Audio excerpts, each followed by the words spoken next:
পশ্চিমবাংলাকে। উনি জানেন পশ্চিমবাংলা এমন একটা রাজ্য, যে রাজ্যে 100-র মধ্যে 30 জন মানুষ ধর্মে মুসলমান। এই মানুষ আর যাই হয়ে যাক না কেন কখনো বিজেপিকে ভোট দেবে না, বিজেপিকে আস্থা দিতে পারে না কখনো। তার বাইরে এই পশ্চিমবাংলায় হিন্দু মানুষ যারা, সভাপতি এখানে আছেন নিরঞ্জন দা, আমাদের পার্টির সম্পাদক এবং এই কেন্দ্রে আমাদের প্রার্থী। এখানে নাজির আছে, নাজির সহ আমাদের পার্টির নেতৃত্ব যারা এখানে আছেন, আপনারা যারা আছেন, আমার গুরুজনেরা, আমার ভাইয়েরা, বোনেরা, বন্ধুরা। দেখুন, আমার বিশ্বাস একটা বড় অংশের মানুষ, এই মেদিনীপুরের মানুষ অত্যন্ত সচেতন মানুষ। শিক্ষার নিরিখে এই পূর্ব মেদিনীপুর খালি আমাদের বাংলার নয়, আমাদের দেশের সবচেয়ে এগিয়ে থাকা জেলাগুলোর প্রথম একটা, দুটো, তিনটে জেলার মধ্যে একটা। দীর্ঘদিন বামফ্রন্ট সরকারের সময় শিক্ষায় পূর্ব মেদিনীপুর আমাদের দেশের 1 নম্বর জেলা ছিল, বছরের পর বছর। এখনো এই জেলার মানুষ, আমরা জানি, ঘরে ঘরে শিক্ষিত মানুষেরা বসবাস করেন, সচেতন মানুষেরা বসবাস করেন। আমাদের দেশের স্বাধীনতা আন্দোলনে এই জেলার বহু অবদান রয়েছে। এই মাটি থেকে সতীশ বাক্সাসী থেকে শুরু করে, মাতঙ্গিনী হাজরা থেকে শুরু করে, অবিভক্ত মেদিনীপুরের সন্তান ছিলেন ক্ষুদিরাম বোস। বহু স্বাধীনতা সংগ্রামীর জন্ম হয়েছে এই জেলায়। সুতরাং এখানকার মানুষকে নতুন করে আমাদের এমন কিছু বলার নেই যা আপনারা এমনিতেই জানেন না। আমার বিশ্বাস একটা বড় অংশের মানুষ আপনারা ইতিমধ্যে সিদ্ধান্ত নিয়ে ফেলেছেন, আপনারা সামনে 23 তারিখ কাকে ভোট দেবেন। এবং আমরা জানি গত 15 বছর ধরে যে সময়টা আমাদের যাচ্ছে, আমাদের রাজ্যে যেভাবে চলছে, আমরা চাইলে এই 15টা বছর আর ফেরত আসবে না। কিন্তু আমাদের সামনের দিনগুলো যেন ভালো হয়, সেই লড়াই আমরাও লড়ছি, সেই লড়াই আপনারাও লড়ছেন। আমরা সবাই মিলে আরো ভালো একটা আগামীকালের জন্য লড়াই করছি। আমরা সেই লক্ষ্যে ভোট দেবো, আপনাদের কাছে আমরা আবেদন করছি। দেখুন, বিজেপিকে নিয়ে নিরঞ্জন দা বলার সময় বলছিলেন, আমি আপনাদেরকে কোনো ভূমিকার মধ্যে না গিয়ে পরিষ্কার একটা কথা বলছি। এই যে 15 বছরের তৃণমূলের জমানায় কি কি হয়েছে ক্ষতি। একটু আগে এখান দিয়ে মিছিল হচ্ছিল, রামনবমীর মিছিল, সেখানে যে মানুষেরা যাচ্ছিলেন, যারা এখানে বাজার দোকান করছেন, এখানে যারা আছেন, যারা রাস্তা দিয়ে যাচ্ছেন, যারা আছেন, যদি জিজ্ঞেস করা হয় 15 বছর সময় পেয়ে তৃণমূল কংগ্রেস এই রাজ্যের কি কি সর্বনাশ করেছে, 1, 2, 3, 4 করে বলা শুরু করলে শেষ করতে করতে রাত হয়ে যাবে। শিক্ষার 12টা বাজিয়েছে, স্কুল কলেজগুলো উঠে গেছে আমাদের রাজ্যে, স্কুল কলেজগুলো মদ গাঁজা ঠেক হয়েছে, কৃষককে আত্মহত্যা করতে হচ্ছে। যে পশ্চিমবাংলা কৃষকের স্বর্গরাজ্য ছিল, সেই বাংলায় আজকে আলু চাষিকে আত্মহত্যা করতে হচ্ছে। পশ্চিমবাংলায় চাকরি বাকরি, সরকারি চাকরি, যার টাকা আছে সে চাকরি কিনবে, যার টাকা নেই সে বেকার হয়ে বাড়িতে বসে থাকবে। স্কুল কলেজগুলো এখন ধর্ষণের আঁকড়া হয়ে গেছে। তৃণমূল ছাত্র পরিষদের নেতারা কলেজের মধ্যে নিজের দলের সহকর্মীকে ধর্ষণ করছে, গণধর্ষণ করছে। কি কি চিটফান্ডের নামে কত মানুষকে নিঃস্ব করে দেওয়া হয়েছে। এই মেদিনীপুরে, এই পাঁশকুড়া, কোলাঘাট থেকে শুরু করে এই সমস্ত এলাকায়, মেছেদা, তমলুকে কত পরিবার উজাড় হয়ে গেছে চিটফান্ডের জন্য একটা সময়। আজকে গ্রামকে গ্রাম মাইক্রো ফাইন্যান্সে উজাড় হয়ে যাচ্ছে। মাইক্রো ফাইন্যান্সের নাম করে নতুন করে চিটফান্ড গুলো এখন অন্য চেহারায় ফিরে এসছে। মাইক্রো ফাইন্যান্স, আগে ওরা টাকা জমা নিয়ে পগার পার হয়ে গেছে, আর এরা আপনাকে 2 টাকা দেবে, দিয়ে 2 লাখ টাকার পাওনাদারি করবে, 2 লাখ টাকা উসুলদারি করতে আসবে। চিটফান্ডের নামে ধ্বংস হয়ে যাচ্ছে করে দিয়েছে একটা সময়, এখন মাইক্রো ফাইন্যান্সের নামে ধ্বংস করছে গ্রাম বাংলাগুলোকে, লোকে আত্মহত্যা করছে। কি কি সর্বনাশ করেছে তৃণমূল আমরা সবাই জানি। কিন্তু কথাটা হচ্ছে, তৃণমূল এই সর্বনাশগুলো বাংলার করতে পারতো না। এই তৃণমূলের সরকার 11 সালে এসেছিল, 2016 সালে এরা বিদায় হতো আমাদের রাজ্য থেকে। আজকে আক্ষেপ করার জন্য এটা বলছি না, আমরা চাইলেও এখন 2016 সালে ফেরত চলে যেতে পারবো না। কিন্তু কথাটা এই কারণে বলছি, 2016 সালে এই তৃণমূলের সরকার বাংলা থেকে চলে যেত, মমতা ব্যানার্জি যে 15 বছর মুখ্যমন্ত্রী থাকলেন, মমতা ব্যানার্জির মুখ্যমন্ত্রিত্ব হতো 5 বছরের। ওর ভাইপো যে চোখের সামনে বামফ্রন্ট সরকারের আমলে জীবনে রাজনীতির ধার কাছ দিয়ে যায়নি, যবে থেকে পিসি মুখ্যমন্ত্রী হলো তবে থেকে বাবু এসে বাংলার জমিদার হয়ে গেল, হাজার হাজার কোটি টাকা সম্পত্তির মালিক হলো, এইগুলো আমাদেরকে দেখতে হতো না। 2016 সালে এই চোরেদের সরকার চলে যেত, চলে গেল না। শুধুমাত্র কিছু মানুষ তৃণমূলকে আটকানোর জন্য এখন বিজেপিকে ভোট দিতে হবে, আগে রাম পরে বাম, এই ধরনের কথাবার্তা আরএসএস ছড়ালো। আর এই কথাগুলোকে কিছু মানুষ বিশ্বাস করলেন। এটা আমাদের ব্যর্থতা, আমাদের দোষ, আমাদের ত্রুটি, আমরা পারিনি সেটাকে আটকাতে সব জায়গায়। কিছু মানুষ মনে করলেন তৃণমূলকে আটকানোর জন্য বিজেপিকে ভোট দেওয়া দরকার, তার মূল্য আমাদেরকে দিতে হলো। আজকে 5 বছরের তৃণমূল শাসন আজকে 15 বছর পার করে ফেললো। এই পাঁশকুড়া, আপনাদের বলছি, এই পাঁশকুড়া পশ্চিম বিধানসভা কেন্দ্র 2016 সালে আমরা বামপন্থীরা, বাম কংগ্রেস জোট, আমরা হেরেছিলাম 3000 ভোটে, 3000-এর কিছু বেশি ভোটে 2016 সালে। আর সেই ভোটে এই বিধানসভা কেন্দ্রে বিজেপি ভোট পেয়েছিল 19,000-এর উপর। আজকে দেখবেন এই কথাগুলো আমরা বলি না, জানি একটা রাজনৈতিক দল তার দাঁড়ানোর অধিকার রয়েছে, তাকে আমরা কেউ বারণ করতে পারি না ভোটে দাঁড়াতে। কিন্তু এখন দেখবেন যে বিজেপির নেতারা বলে বেড়ায় না, এই সিটে এ ভোট কেটেছে, ওই সিটে সে ভোট কেটেছে, না হলে আমি জিততাম, না হলে ও জিততো। এই পাঁশকুড়া পশ্চিম 2016 সালে আমরা জিততাম। 2016 সালে পশ্চিম বাংলায় 94টা এরকম আসন ছিল, যে আসন তৃণমূল গোহারা হারতো, আমরা জিততাম, যদি না কিছু মানুষ তৃণমূলকে আটকানোর জন্য বিজেপিকে ভোট দিতে হবে এইটা না মনে করতেন। ওই আগের রাম পরে বামের ঠেলায় মমতা ব্যানার্জির 5 বছরের রাজত্ব আজকে 15 বছর পার করে ফেললো। বলুন এই আর কতদিন পশ্চিমবাংলা এইভাবে চলবে? আর কতদিন পশ্চিমবাংলা এইভাবে চলবে? দেখুন, মমতা ব্যানার্জি তো আজ সকালে জন্মাননি, দীর্ঘদিন ধরে রাজনীতি করছেন, কেন্দ্রীয় মন্ত্রী থেকেছেন, অনেক বড় বড় দায়িত্ব সামলেছেন, নিজে একটা দল তৈরি করেছেন, রাজ্যের মুখ্যমন্ত্রী হয়েছেন। আমার ওনাকে পছন্দ হোক কি না হোক, রাজনৈতিক নেত্রী হিসেবে ওনারও একটা বুদ্ধি আছে, ওনারও একটা পরিকল্পনা রয়েছে, ওনারও কতগুলো সাফল্য রয়েছে, এই নিয়ে কোনো সন্দেহ নেই। একজন রাজনৈতিক নেত্রী হিসেবে, একজন পোড় খাওয়া রাজনৈতিক নেত্রী, দেশের মন্ত্রী থেকেছেন একজন, হিন্দু মানুষেরও একটা বড় অংশের মানুষ আছেন যারা কিনা ধর্ম নিরপেক্ষ, যারা কিনা আর যাই হোক না কেন আর 5টা প্রশ্নে কাউকে সমর্থন করবে, কাউকে সমর্থন করবে না, কিন্তু ধর্ম নিয়ে রাজনীতি করাকে বাংলার হিন্দু মানুষও সমর্থন করেন না, হিন্দুদেরও একটা বড় অংশের মানুষ। উত্তরপ্রদেশে যে রাজনীতি চলে, বিহারে যে রাজনীতি চলে, সেই রাজনীতি পশ্চিমবাংলায় চলে না। তাই এই সমস্ত হিন্দু মানুষের কাছে যদি আজকে প্রশ্ন আসে যে তাহলে কি বিজেপি সরকার চলে আসবে, তখন তাদেরও মনে হবে যে না বাবা, আর যা আছে আছে, কিন্তু বিজেপিকে যে করে হোক আটকাতে হবে, তার জন্য দরকার হলে আমি তৃণমূলকে ভোট দেবো। এই রাজনীতি মমতা ব্যানার্জি জানেন, এবং এটা উনি জানেন বলে উনি কি করলেন। আজকে আপনাদের কাছে বলছি একটা কথা, দেখুন, ধরুন আমার সামনে দেখছি একটা বাচ্চা কাঁদছে, খিদে, একটা বাচ্চার খুব খিদে পেয়েছে, খিদের জ্বালায় কাঁদছে। আমি যদি মানুষ হই আমি কি করবো? বাচ্চাটাকে খাবার দেবো। আর আমি যদি অমানুষ হই আমি তাহলে কি করবো? বাচ্চাটাকে খাবার দেবো না, বাচ্চাটার সামনে একটা নেড়ি কুত্তাকে এনে বেঁধে দেবো, একটা কুকুরকে এনে বেঁধে দিয়ে বাচ্চাটাকে বলবো যে কান্না থামাও, কান্না না থামালে কুকুরটা তোর গায়ে ছেড়ে দেবো। বাচ্চাটা তখন খিদে ভুলে গিয়ে নয়, তখন কুকুরের কামড় খাওয়ার ভয়ে তখন কান্নাটা বাধ্য হবে কান্নাটা থামাতে। মমতা ব্যানার্জি ওই রাজনীতি করলেন বাংলার মুসলমানের সঙ্গে। কি করলেন? ক্ষমতায় এসে বিজেপি নামের একটা নেড়ি কুত্তাকে ধরে এনে পশ্চিমবাংলায় বেঁধে দিলেন। বেঁধে দিয়ে বাংলার মুসলমানকে বললেন যে দেখে নিয়েছো বিজেপি, বামপন্থীদের মেরে শেষ করেছি, কংগ্রেসকে মেরে শেষ করেছি, এখন আছে খালি আমরা আছি, ওদিকে বিজেপি আছে, এবার বাপ বাপ বলে আমায় ভোট দাও, যদি আমি ভোটে হেরে যাই তাহলে পশ্চিমবাংলায় বিজেপি চলে আসবে। এই রাজনীতি করে একটার পর একটা ভোট পাস করছে। কিন্তু আপনাদেরকে বলছি, বলুন তো পশ্চিমবাংলায় বিজেপি রাস্তা কিছু বাকি আছে? যে রাজ্যে বিজেপি সরকার চালায় সেই রাজ্যে বিজেপি এই জিনিস করতে পারেনি আজ অব্দি। পশ্চিমবাংলায় যা মমতা ব্যানার্জি করে দেখাচ্ছেন, কি না সরকারের টাকায় মন্দির তৈরি। এই পূর্ব মেদিনীপুর জেলাকে আমরা একটা নন্দীগ্রাম দিতে চেয়েছিলাম, আমরা শিল্প কারখানা, শিল্প তালুক, যেখানে হিন্দু মুসলিম ভাগাভাগি হতো না, সবার ঘরে ছেলে মেয়ে যেত, চাকরি বাকরি করতো, কলকারখানা কারখানা ধোঁয়া উঠতো। এই জেলাকে আমরা হলদিয়া পেট্রোকেমিক্যালস দিয়েছিলাম। গোটা বাংলায় যত মানুষ আছে, কারুর যদি কোনো আত্মীয় স্বজন হলদিয়ায় থাকে, কারুর যদি বাড়ি হয় হলদিয়ায়, আত্মীয়রা তাকে জিজ্ঞেস করতো যে তোমাদের ওখানে কোনো চাকরি খালি আছে কোন কোম্পানিতে? হলদিয়া মানে খালি একটা হলদিয়া পেট্রোকেমিক্যালস নয়, হলদিয়া পেট্রোকেমিক্যালসকে ঘিরে আরো শয়ে শয়ে কোম্পানি, ছোট বড় কারখানা, ব্যবসা, দোকান, হোটেল, সবকিছু, একটা গোটা একটা শিল্প তালুক। যে একটা পিছিয়ে পড়া একটা জেলেদের গ্রাম ছিল, সেই গ্রাম আজকে ভারতের সবচেয়ে বড় শিল্প শহরগুলোর মধ্যে একটা শিল্প শহর।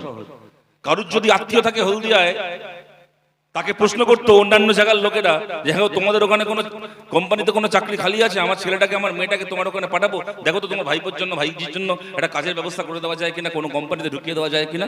এই পূর্ব মেদিনীপুর লোকের কাজ পাওয়ার ঠিকানা ছিল, বাইরে থেকে লোকে আসতো এখানে কাজ করতে।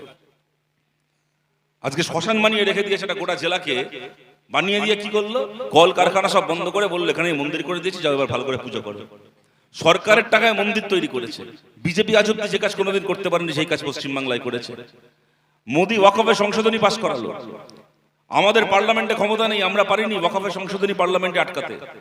কিন্তু আমরা কি চেয়েছিলাম? আমরা সংখ্যায় পারিনি ওয়াকফে সংশোধনী আটকাতে, কিন্তু যেন ভারতের মানুষ, ভারতের সংখ্যালঘু মানুষ রাস্তায় নেবে, লড়াই করে, মিটিং মিছিল আন্দোলন করে যেন সেই সংশোধনীকে ঠেকিয়ে দিতে পারে। যেমন কৃষি বিলের ক্ষেত্রে আমরা দেখেছিলাম, কৃষি বিলও আমরা পারিনি পার্লামেন্টে আটকাতে, আমাদের সংখ্যা কম পড়েছিল। কিন্তু ভারতের কৃষক রাস্তায় নেবে, কৃষি বিলের বিরুদ্ধে মিটিং করে, মিছিল করে, লড়াই করে মোদিকে বাধ্য করেছিল কৃষি বিল ফেরত দিতে। সেই সময় বিজেপি 303 জন এমপি ছিল, অনেক শক্তিশালী বিজেপি সরকার ছিল। আজকে তো বিজেপির 239 জন এমপি। আজকে বিজেপির 239 জন এমপি, বিজেপি অনেক দুর্বল আজকে। যদি 303 জন এমপি নেওয়া বিজেপিকে কৃষি বিল ফেরত নেওয়ানো যায়, তাদেরকে দিয়ে কৃষি বিল বাতিল করানো যায়, তাহলে আজকে 239 জনকে নিয়ে জোট সরকার চালানো বিজেপিকে অনেক সহজে বাধ্য করা যেত ওয়াকফ সংশোধনী বাতিল করাতে। কিন্তু মমতা ব্যানার্জি করতে দিলেন না। এখানে দাঁড়িয়ে বললেন, পশ্চিমবাংলায় যদি ওয়াকফের সংশোধনীর বিরুদ্ধে মিটিং মিছিল করেছো, তাহলে আমার থেকে খারাপ কেউ হবে না, আমার থেকে বড় শত্রু কেউ হবে না, যা করার দিল্লি গিয়ে করো। বাংলার ওয়াকফ সম্পত্তি মোদির হাতে তুলে দিলেন। এসআইআর শুরু হওয়ার আগে বলে দিলেন, আমি বেঁচে থাকতে, যতদিন আমি বেঁচে আছি, আমি বেঁচে থাকতে পশ্চিমবাংলা এসআইআর হবে না। আমি জানি না মমতা ব্যানার্জি এখনো বেঁচে আছেন না, এর মধ্যে মরে পড়ে গেছেন। বাংলা এসআইআর শুরু হয়ে শেষ হয়ে গিয়ে এত লোকের নাম এখন বাদ চলে গেল। কোন কাজটা বাকি রেখেছেন বলুন তো, যে কাজটা বিজেপি থাকলে করতো, যেটা ওরা আমলে হচ্ছে না? ওবিসি সংরক্ষণ, মুসলিম ওবিসি সংরক্ষণ আমাদের সরকার করে গেছে। গোটা ভারতে যা কেউ ভাবতে পারেনি, রঙ্গনাথ মিশ্রর কমিশন আসলো, মুসলিম ওবিসি সংরক্ষণ গোটা ভারতে প্রথম করলেন বুদ্ধদেব ভট্টাচার্যের সরকার। আজকে সেই মুসলিম ওবিসি সংরক্ষণ বন্ধ করে দিল, বাতিল করে দিল মমতা বন্দ্যোপাধ্যায় ছলে বলে কৌশলে। এসে বলল সব মুসলমানকে আমি ওবিসি করে দিচ্ছি। উনি এত বছরের মুখ্যমন্ত্রী, এত বছর দেশের মন্ত্রী ছিলেন, উনি জানেন না কোন মুখ্যমন্ত্রী বাবার ক্ষমতা নেই ঠিক করে কে ওবিসি আর কে ওবিসি নয়? ওইটা ঠিক করার জন্য ভারতে একটা ওবিসি কমিশন রয়েছে। আপনি নবান্নে বসে ঠিক করলেন আর সবাই ওবিসি হয়ে গেল। দেখালেন কি যে আমি সব মুসলমানকে ওবিসি করে দিচ্ছি, সবাই আবার সংরক্ষণ পাবে। করতে গিয়ে এমন করলেন, এমন ছকবাজি করলেন, বিজেপি থাকলে আরএসএস থাকলে কি করতো? আইন বদল করে ওবিসি সংরক্ষণ তুলে দিত। মাইকে মুসলমানের নামে 4টে গালাগাল দিয়ে ওবিসি সংরক্ষণ তুলে দিত যদি বিজেপি সরকার থাকতো। তার বদলে তৃণমূল সরকার এলো, ওরা মাইকে মুসলমানের নামে গালাগাল দিয়ে ওবিসি সংরক্ষণ তুললো না। ওরা কি করলো? আমি সব মুসলমানকে ওবিসি করে সবাইকে চাকরি দিয়ে দেবো, ভালো ভালো কথা বলে ওবিসি সংরক্ষণটাকে তুলে দিল। ডান দিক দিয়ে না গিয়ে বাদিক দিয়ে তুলে দিল। ফলটা কি হলো? পরিণতিটা কি হলো? যে কাজটা বিজেপি 4টে গালাগাল দিয়ে করতো, সেই কাজটা মমতা বন্দ্যোপাধ্যায় 4টে ডায়লগবাজি মেরে করলো। মুসলিম ওবিসি সংরক্ষণ তুলে দিয়ে এখন মাথায় কাপড় জড়িয়ে বাক্সা কাছে গিয়ে ইফতার করে বলছে, দেখো আমি মুসলমানের বন্ধু, কি সুন্দর তোমার সঙ্গে রমজান মাসে এসে ইফতার করে গেলাম, আমার ইফতার করার ছবি দেখো, দেখে আমাকে আবার ভোট দাও। কদিন এই নাটকবাজি চলবে বলুন পশ্চিমবাংলায়? কতদিন পশ্চিমবাংলায় নাটকবাজি চলবে? আপনাদের কাছে আবেদন করছি, সমস্ত ভোটকে একটা জায়গায় জড়ো করুন। একটা 5 বছরের বাচ্চাও পশ্চিমবাংলায় জানে যে একটা স্কুলের পরীক্ষা হচ্ছে, একজন পরীক্ষায় বসছে 100 নম্বরের পেপারে উত্তর দিতে বসছে, আর একজনের প্রথমেই 30 নম্বর কাটা হয়ে যাচ্ছে, 70 নম্বরে উত্তর দিতে বসছে। তো যে 70-এ পরীক্ষা দিচ্ছে সে কখনো 100-এ যে পরীক্ষা দিচ্ছে তার থেকে বেশি নম্বর পেতে পারবে না। এরা সহজ নয়। তাই আপনাদের কাছে এইটা বলা, যতদিন হিন্দু মুসলমানের নামে ভোট ভাগাভাগি হবে ততদিন পর্যন্ত রাস্তার মোড়ে দাঁড়িয়ে মমতা ব্যানার্জিকে গালাগাল দেবে লোকে, তৃণমূল গালাগাল খাবে, বাসে ট্রামে ওদেরকে চোরও বলবে, চিটিংবাজ বলবে, অত্যাচারী বলবে, মিডিয়াতে প্রত্যেকদিন সন্ধ্যাবেলা ওদেরকে নিয়ে আলোচনা হবে, গালাগাল দেওয়া হবে, প্রত্যেক দিন এই সবকিছু চলবে। কিন্তু শেষ পর্যন্ত ভোট ভাগাভাগির সুযোগ নিয়ে তৃণমূল বেরিয়ে যাবে। তাই আপনাদের সবার কাছে আবেদন করছি, আমরা বামপন্থীরা, আমাদের 10টা জিনিস কারো ভালো লাগতে পারে, 10টা জিনিস কারো ভালো না লাগতে পারে, কিন্তু আমাদেরকে হিন্দু, মুসলমান, শিখ, খ্রিস্টান কোনো মানুষ আমাদেরকে তা ধর্মের শত্রু মনে করেন না। আমরা বামপন্থীরা 34 বছর সরকার চালিয়েছি। আজকে যদি আপনাদেরকে জিজ্ঞেস করা হয়, যারা দূর থেকে আমাদের কথা শুনছেন, যারা অনেকে আছেন যারা আমাদেরকে এর আগে ভোট দেননি, তাদেরকেও জিজ্ঞেস করছি, আর যদি প্রশ্ন করা হয় এই যে 34 বছর পশ্চিমবাংলায় বামপন্থীরা সরকার চালালো, এই 34 বছরে পশ্চিমবাংলার স্কুল, কলেজ, হাসপাতাল কেমন হয়েছিল, উন্নয়ন কেমন হয়েছিল, রাস্তাঘাটের অবস্থা কেমন ছিল, বামফ্রন্টকে 100-এ কত দেবেন? তো কেউ বলবে বামফ্রন্টকে 170 দেবো, 80 দেবো, 90 দেবো। কেউ বলবে বামফ্রন্টকে 110 দেবো, 5 দেবো, 0 দেবো, কেউ বলতে পারে। যদি প্রশ্ন করা হয় এই 34 বছর যাতে রাস্তায় অনেক, রাজ্যে অনেক কলকারখানা হয়, চাকরি বাকরি হয়, আইন শৃঙ্খলার অবস্থা খুব ভালো থাকে, এই পরিবেশ বজায় রাখার প্রশ্নে বামফ্রন্টকে 100-এ কত দেবেন? আবার কেউ বলবে 70-80 দেবো, কেউ বলবে 5 দেবো, 10 দেবো, 0 দেবো। কিন্তু যদি প্রশ্ন করা হয় 34 বছর রাজ্যে বামফ্রন্ট সরকার চলেছে, এই 34 বছর যাতে বাংলার প্রত্যেকজন মানুষ নিজের ইচ্ছে মতো নিজের ধর্ম পালন করতে পারেন, এই পরিবেশ বজায় রাখার প্রশ্নে বামফ্রন্টকে 100-এ কত দেবেন? আমাদের অতি বড় শত্রুকেও বলতে হবে এই প্রশ্নে আমরা বামফ্রন্টকে 100-এ 100 দেব, একটা নম্বর কেউ কাটতে পারবে না। কি বাংলার হিন্দু, কি বাংলার মুসলমান, কেউ বুকে হাত রেখে বলতে পারবে না রাজ্যে যদি বামফ্রন্ট সরকার থাকে, কোথাও যদি বামফ্রন্টের বিধায়ক থাকে, তাহলে সেই এলাকার কোন হিন্দুরও নিজের ধর্ম পালন করতে অসুবিধা হয়, কোন মুসলমানেরও নিজের ধর্ম পালন করতে অসুবিধা হয়। কি দেবে বলুন তো বিজেপি? কি দেবে বিজেপি একজন হিন্দুকে? যা বামপন্থীদের আমলে একজন হিন্দুর যে অধিকার ছিল না। হিন্দু ধর্মে 33 কোটি দেব দেবতা আছে, বিজেপি জিতলে কি দুটো বাড়তি দেবতা হবে? দুটো এক্সট্রা ভগবান দেবে বিজেপি?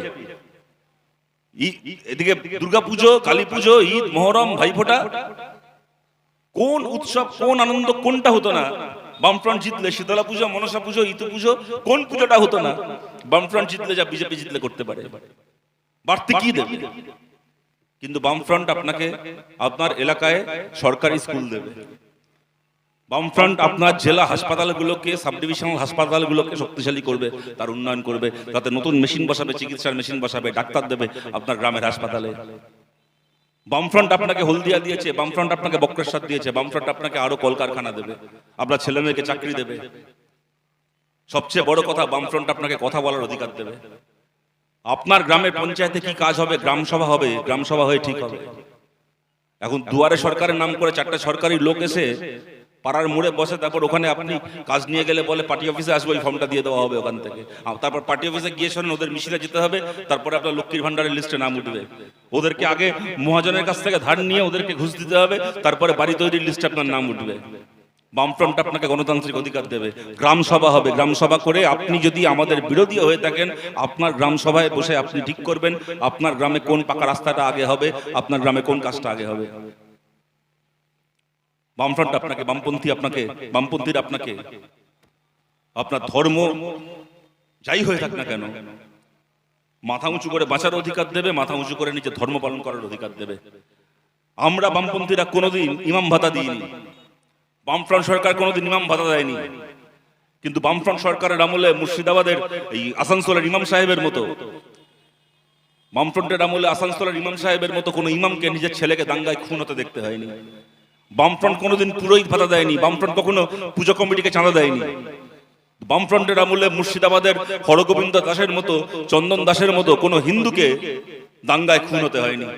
আমরা পরিষ্কার বলছি, বামপন্থীদেরকে জেতান, পাঁশকুড়া পশ্চিমে নিরঞ্জন সিংকে জেতান, রাজ্যে বামফ্রন্টকে ফিরিয়ে আনুন। আমরা পরিষ্কার বলছি, বামপন্থীরা পশ্চিমবাংলায় সরকার তৈরি করলে সরকারের টাকায় ইমাম ভাতাও বন্ধ হবে, সরকারের টাকায় পুরোহিত ভাতাও বন্ধ হবে। কিন্তু ইমাম আর পুরোহিত দুজনের বাড়ির ছেলে মেয়েই প্রত্যেক বছর স্কুল সার্ভিস কমিশনের পরীক্ষায় বসতে পারবে।